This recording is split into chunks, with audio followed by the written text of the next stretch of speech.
Pressure is often misunderstood as a sign of weakness, as if being targeted or challenged somehow proves an inability to stand strong. In truth, the opposite is often the case. When a nation, a company, or even an individual begins to grow in influence, strength, and independence, that rise inevitably attracts attention. For India, the current global focus and the pressure it faces from powerful countries like the United States are not born out of disregard, but out of recognition. The very fact that the U.S. has issued a threat of imposing a 25% tariff shows that India's actions, policies, and growth are significant enough to impact American interests. Weak players are ignored, strong players are pressured. This is a fundamental truth in politics, business, and life. If India were insignificant in the global economic landscape, such a move would never be considered, let alone executed. No nation wastes political capital or economic tools on those who do not matter. The growing pressure is therefore an indirect acknowledgement of India's economic power, strategic importance, and independent decision-making. As India expands its manufacturing base, develops its technological capabilities, strengthens its defense, and diversifies its trade partnerships, it inevitably shifts the balance of power in subtle but noticeable ways. That shift is what creates friction with other dominant players who are used to having control over the global order. Pressure is also a measure of how seriously others take you. When someone tries to alter your decisions through threats or intimidation, it means they believe your stance has enough influence to shape outcomes. The U.S., by threatening high tariffs, is attempting to create leverage, not because India's economy is weak, but because it is strong enough to stand on its own and make independent choices that may not always align with American preferences. In this light, the pressure should be seen as validation rather than humiliation. History offers countless examples where the most powerful nations or individuals face the greatest resistance. Those who lead, innovate, or challenge the existing order inevitably encounter opposition. This is true for global powers like India today, just as it has been true for every rising force in history. It is part of the natural process of growth and transformation. The real test is not whether pressure will come, but how one responds to it. India's challenge now is to convert this moment into an opportunity, reinforcing its economic resilience, strengthening domestic industries, and expanding alliances so that it is not only able to withstand external threats but to thrive in spite of them. In essence, the presence of pressure signals that India's role in the world is no longer secondary or negligible. It confirms that decisions made in New Delhi have ripples far beyond its borders. It shows that India is no longer a passive participant in global affairs, but an active player whose voice, actions, and choices matter deeply to the future of trade, politics, and power. Resistance is one of the clearest indicators that progress is being made. When an individual, a movement, or a nation begins to move forward, to challenge old systems or to create something new, it inevitably disrupts the comfort of those who benefit from things remaining the same. The status quo exists because it serves the interests of those in control, whether that control is political, economic, or social. The moment progress begins to shift the balance, those who feel their power threatened will push back. This is not because progress is wrong, but because it represents change, and change often forces people and institutions to adapt in ways they do not wish to. For India, this reality is visible in the pressure it faces from powerful nations such as the United States. As India develops its economy, strengthens its technological and industrial capabilities, and takes more independent stances on global issues, it naturally alters the balance of influence. This is a direct challenge to the comfort of those who have long been used to dominating the global narrative. When progress occurs quietly, without impact, it rarely attracts resistance, but when it starts to influence the global order, it becomes impossible to ignore. India's economic growth, its expanding trade partnerships, and its rise in geopolitical relevance are all signs of forward momentum. These changes mean that decisions made in India can influence markets, shift alliances, and even impact the policies of larger powers. Resistance in this context becomes a form of acknowledgement. It is a sign that India's actions have weight, that its path forward matters enough to trigger countermeasures.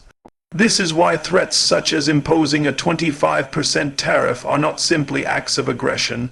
They are attempts to slow down or redirect the trajectory of India's progress.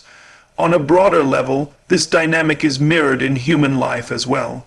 Whenever someone sets out to improve themselves, to break free from limitations, or to reach a higher standard, they often face criticism, skepticism, or outright hostility. This is because progress disrupts the familiar, and the familiar feels safe to those who have adapted to it. Nations and individuals alike must recognize that resistance is not a signal to stop, it is proof that they are moving in the right direction. The stronger the resistance, the greater the confirmation that the change being made is significant. In India's case, the opposition it faces is rooted in the fact that it is no longer a passive player. It is shaping its own policies, building its own strengths, and positioning itself as a counterbalance in global affairs. This threatens the comfort of those who prefer a world where their influence goes unchallenged. Yet, rather than seeing this as a setback, it should be seen as validation that the nation's efforts are working. The existence of resistance means the forward movement is real, visible, and impactful enough to matter on a global scale. Challenges are the furnace in which resilience is forged, much like steel that is shaped and strengthened only through the intense heat of fire and the relentless strikes of the hammer. Without hardship, there is no true test of strength, and without a test, there can be no certainty of endurance. This truth applies equally to individuals and to nations. A person who has never faced difficulty may appear strong when the seas are calm, but their strength is unproven until the storms arrive. In the same way, a nation that has never endured external pressure, economic hardship, or political trials cannot truly claim the mantle of resilience. Strength is not built in comfort. It is built in the moments when survival demands adaptation, creativity, and unshakable will. When a challenge presents itself, it strips away illusions and reveals the core of character. For an individual, this may mean discovering untapped courage or finding a depth of patience they never knew they possessed. For a nation, it may mean mobilizing resources, uniting its people, and holding to its principles even when the cost is high. These moments are rarely pleasant, but they are transformative. Just as raw iron must endure intense heat before becoming unbreakable steel, a country must go through trials before it can truly stand firm in the face of global pressures. Resilience is not a passive trait. It is an active force that is built through repeated encounters with adversity. Every obstacle overcome adds another layer of strength, another reason to believe in the ability to withstand the next trial.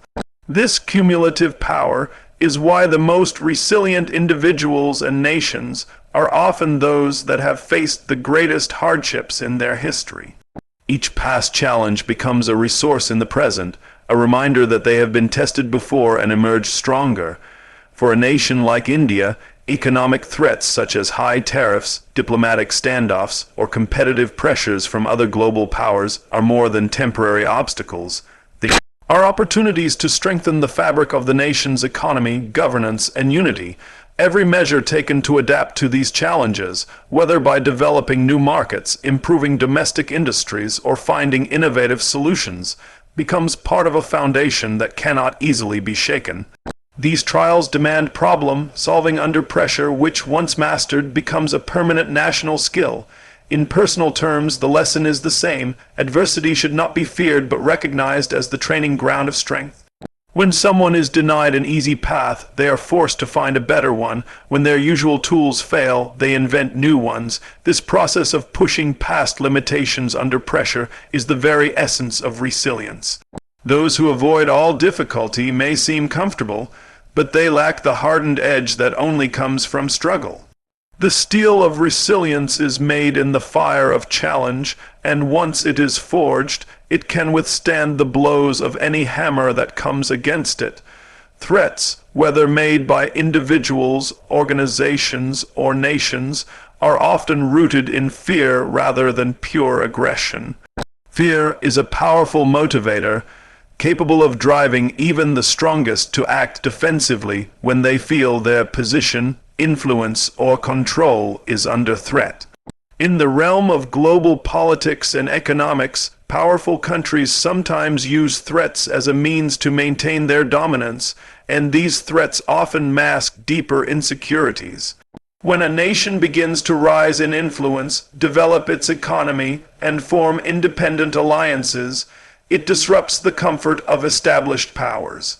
The status quo benefits those already at the top, and any shift in the balance of power triggers concern that the old rules of advantage might no longer apply. This fear manifests in actions designed to slow or halt the rise of a potential competitor, such as economic sanctions, tariffs, or diplomatic pressure. Fear of competition is particularly strong when the competitor possesses qualities that cannot easily be replicated, such as a large, skilled population, abundant resources, strategic geographic location, or innovative industries. These strengths signal not just temporary growth but long-term potential, making it harder for those in dominant positions to dismiss the challenger as a short-term rival. For them, the threat is not only about losing specific deals or market share today, it is about losing the ability to dictate the terms of engagement tomorrow. The fear of losing control over global narratives, trade systems, and strategic partnerships drives them to act preemptively. In personal terms, this mirrors the way people sometimes react to the rising success of others. A co-worker might feel threatened when a colleague consistently performs well, not because they wish them harm, but because they fear losing their own standing. This fear can lead to subtle undermining, exclusion from opportunities, or even direct attempts to discredit the other person. Similarly, in the international arena, threats are often a way of saying, "We see your progress and we are worried about where it might lead." The goal is to create hesitation, force compromises, or make the path to progress more difficult. This fear-driven behavior reveals an important truth. Threats often acknowledge the very strength they are trying to suppress. If there were no real danger to the existing order, there would be no need for such measures. By threatening tariffs or other economic penalties, a country signals that it believes the other side's actions can cause real impact. In a way, the threat itself is an unintended compliment, admitting that the rising nation or competitor has the capability to challenge their position. Understanding that threats stem from fear changes how they should be interpreted. Rather than viewing them solely as signs of hostility, they can also be recognized as signs of recognition. They confirm that progress has been noticed and that it is substantial enough to provoke a defensive reaction. While fear can push opponents to act aggressively, it also exposes their awareness of shifting realities, revealing that control is never as absolute as it may seem. Dignity is one of the rare qualities that cannot be bought, traded, or compromised without leaving a permanent mark on one's character. For both individuals and nations, it serves as the invisible backbone that determines how they carry themselves in times of challenge. When a person or a country stands firm in their values despite external pressure, they send a clear message: principles are not for sale, and respect is not something that can be negotiated away. This kind of strength is not about arrogance or defiance for its own sake. It is about understanding that certain core beliefs define identity and integrity, and surrendering them, even under immense pressure, would mean losing the very essence of who you are. For nations, dignity is reflected in how they handle relationships with more powerful states, especially when demands are made that go against their long-term interests or moral stance. In the international arena, power dynamics are complex, and it is common for smaller or emerging nations to be pressured into making decisions that favor dominant powers. But true leadership is measured in the moments when the easy route would be to concede for short-term gain, yet the harder choice is made to stand firm for the sake of long-term sovereignty. The ability to say no, even when it risks economic retaliation or political isolation, demonstrates a level of self-respect that earns lasting recognition. This respect might not come immediately, and it may even attract harsher opposition in the short term, but over time, a reputation for unwavering dignity can be more valuable than any temporary advantage won by compromise. On a personal level, dignity plays a similar role. There are moments when opportunities come with hidden costs that require a person to abandon their principles, speak against their own beliefs, or engage in actions that violate their sense of right and wrong. While yielding in such moments might bring immediate relief or gain, it also chips away at self-respect. People who consistently trade dignity for comfort often find that they lose credibility with others and, more importantly, with themselves. Those who hold their ground, however, build a reputation for being trustworthy and principled, even among those who may not agree with them. Dignity becomes especially important in the face of external pressure because pressure often comes with promises of reward for compliance and threats of punishment for resistance. The true test lies in whether the individual or nation is willing to endure the cost of standing firm. This is why dignity is linked so closely with leadership.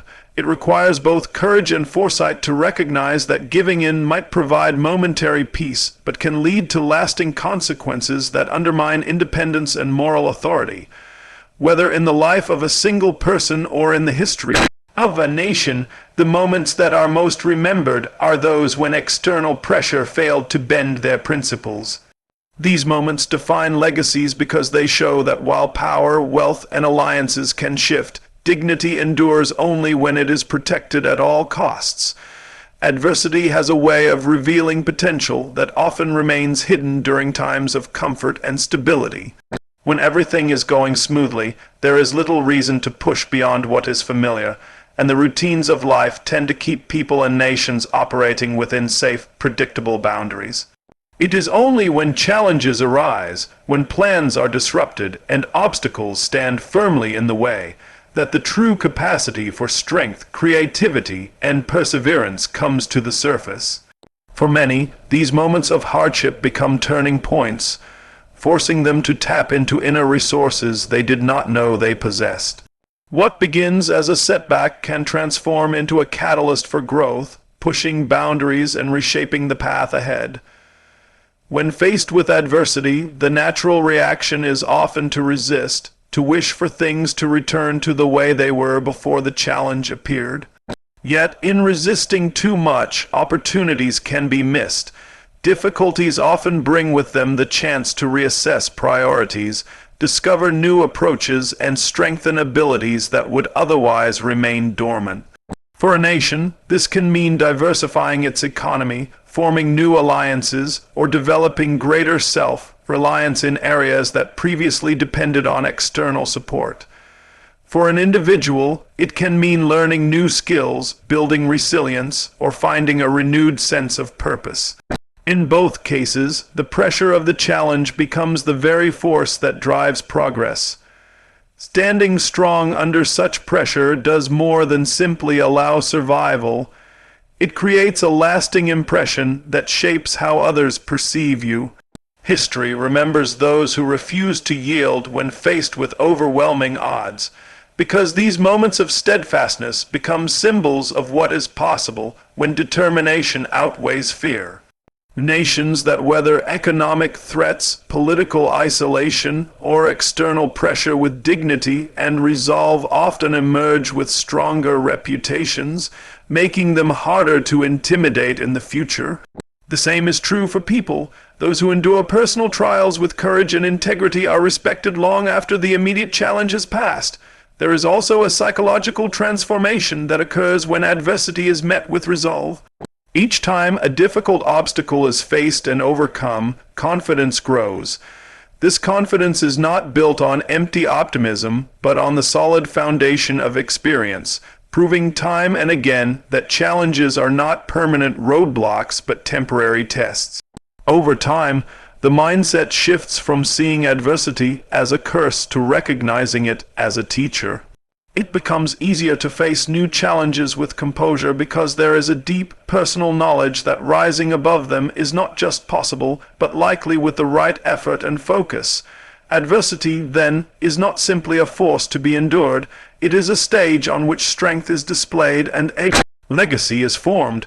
Those who seize the moment, who turn obstacles into stepping stones, not only advance themselves but also inspire others to believe that challenges are not the end of the road. They are instead the very ground on which greatness is built.